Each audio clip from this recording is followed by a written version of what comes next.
Napakaganda na ng kulay. Okay. Hi guys, welcome back to another mukbang. Today ay, ayan, nagluto lang ako ng tilapia. Then meron tayo ditong masarap na talong. Ayan. So, guys, yeah. Ano muna natin ang sabaw para hindi siya. Tsaka,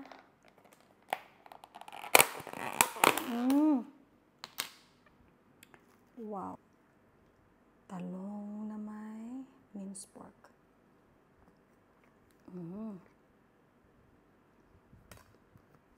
Of course, we have the sitaw na may minced pork din. My God, sarap nito guys. Thank you so much, Lord God. Thank you, Lord. And of course, sili. Let's eat, everyone.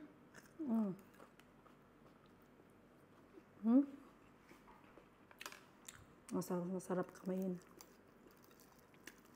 Wow.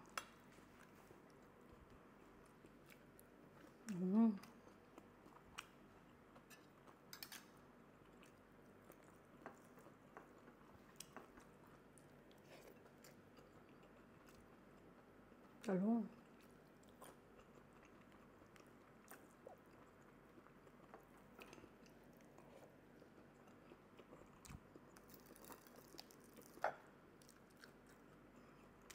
Doon.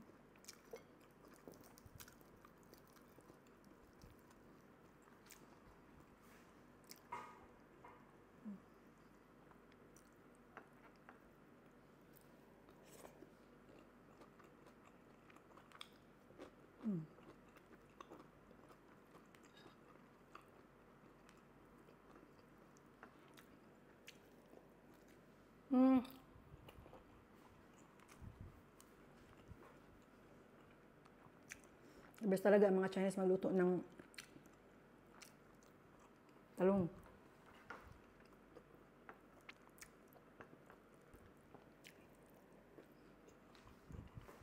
Sarap.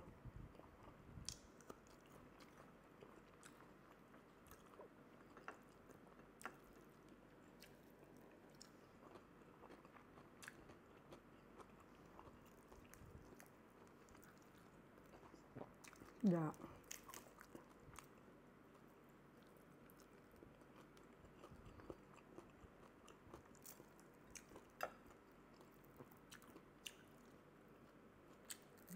Tilapia, so good.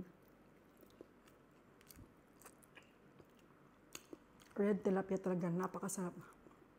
Wala, compared lang sa black tilapia. Sa akin lang yun, ha?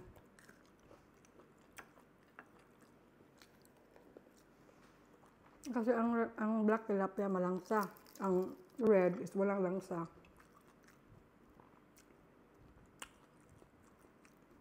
May after, ano talaga ba, smell. Sarap yun.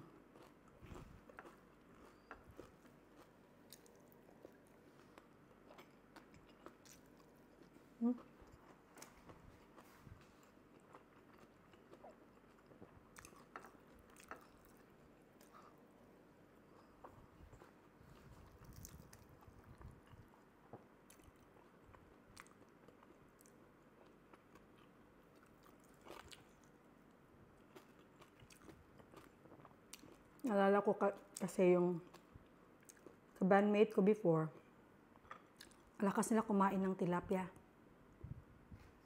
Pero, yung lugar kasi natin nagtutuga namin, yung binibenta lang na tilapia, na fried, is black color. So, yun ang hindi ko nakakain talaga. Pero, dito sa Kuala Lumpur, napakadaming red tilapia. So, nung natikman ko na, ayun.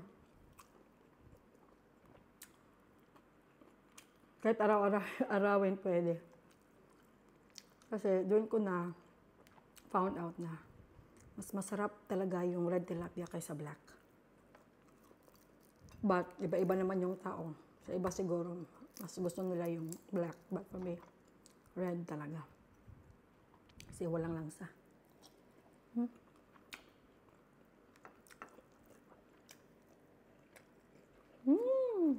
Sarap guys. Grabe.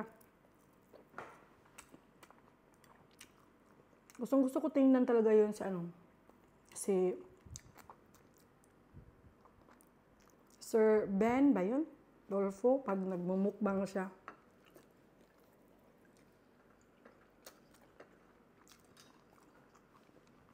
Sayang nga lang kasi yung mukbang niya. Bang bilis lang. Not even 3 minutes.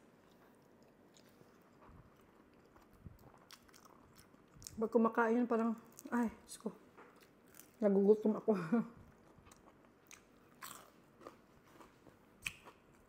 At saka si Tomboy Lamon. Gusto ko yun. Kasi kumakain,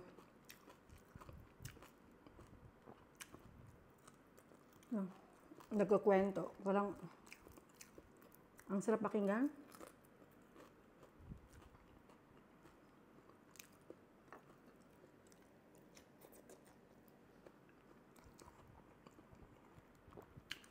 Yung ibang mga mukbangers na nauubos talaga yung oras ko doon kasi ang sarap panuurin.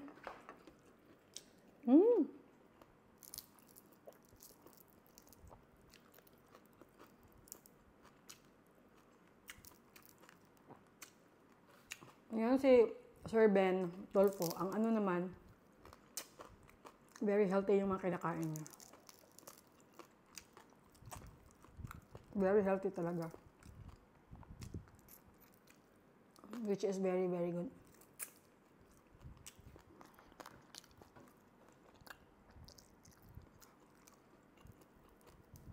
Mostly kasi napaka-unhealthy. Minsan ako din.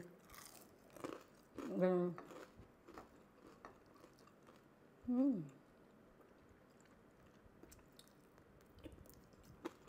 But so far, Sir Ben Dolfo, hindi ako nakakita ng mga unhealthy na pagkain niya. Pero napakasarap niyang tingnan kumain ng pagkain.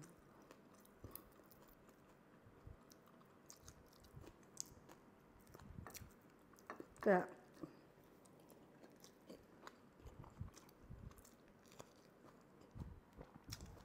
pag nanonood sa kanya, laging bitin. Hi, Sir Ben Dolfo. Sana habaan mo naman yung mukbang mo, sir. Kasi marami kaming nanonood sa'yo.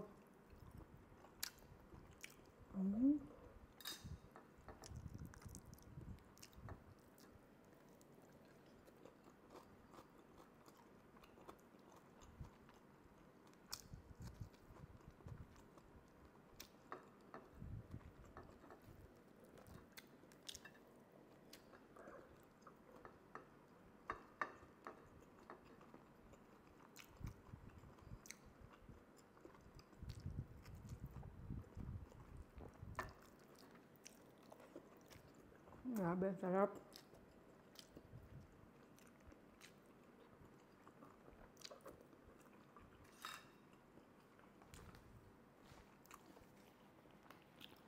Ang mga mukbanger talaga guys, nakailan, lagi kasi kami pabalik-balik. Ang sarap, totoo naman talaga.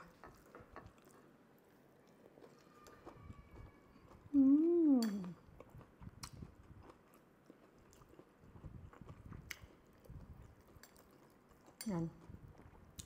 Isang buong tilapia, ubos. Hindi ko maintindihan. Grabe, ang lakas na ng ulan kanina. Ngayon na naman. Tapos, huminto na. Ngayon naman, parang uulan na naman.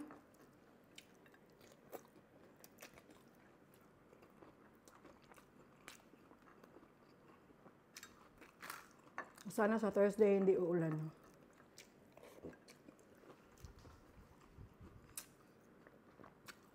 Kasi babiyahe kami.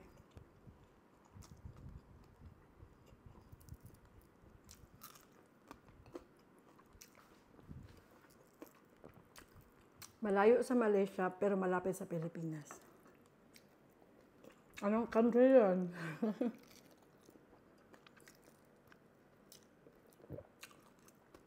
Far from Malaysia, but napakalapit lang sa Pilipinas.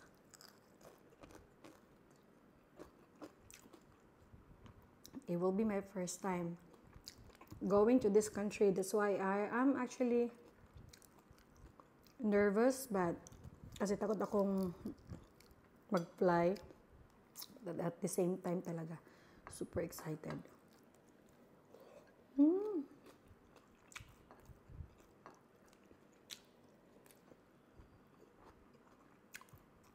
Grabe, ang sarap.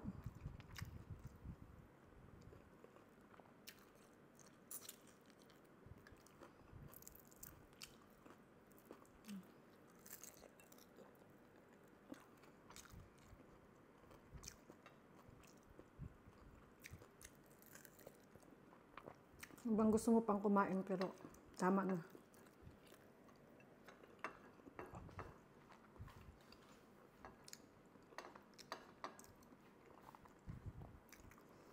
Kasi pag namumukbang ka naman, hindi naman kailangan talagang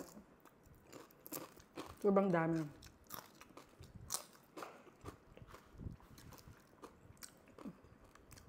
Dapat chika-chika at most especially na nag-i-enjoy ka sa pagkain na kinakain mo.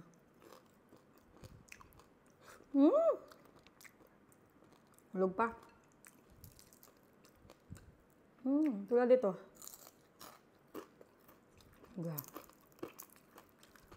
Napakasarap. Grabe.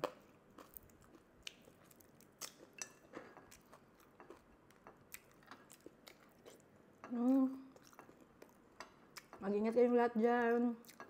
Pilipinas. Kasi grabe yung bagyo, no? Sana ay makarecover ka agad at kumilos yung mga gobyerno sa atin. Ngayon guys, ngayon na ang time ninyo na talagang magpatulong ng bongga kasi malapit ng eleksyon. So ganoon naman sa atin, it's the reality there sa Pilipinas na tsaka lang sila talaga gagawa ng action kapag ayun na, malapit na yung election. It's very, very sad. But I pray for my kababayan na sana ay okay kayong lahat. Sana po, yung gobyerno natin dyan, actionan ka agad kung ano mga problema sa atin. Hindi lang yung, hindi lang yung, tsaka na gagawa ng napakadami kapag malapit ng eleksyon. Ay, nako po. Kawawa talaga ang kababayan. Kaya kung may chance kayong makapagtrabaho sa abroad, magtrabaho na lang kayo sa abroad kasi pwede pang makita ng mga magandang opportunity. Yan. Kapag meron lang, always make sure na safe naman. So maraming salamat. Mag-iingat kayo. Lahat mga kababayan ko dyan, maraming salamat sa inyo. I love you all. Bye!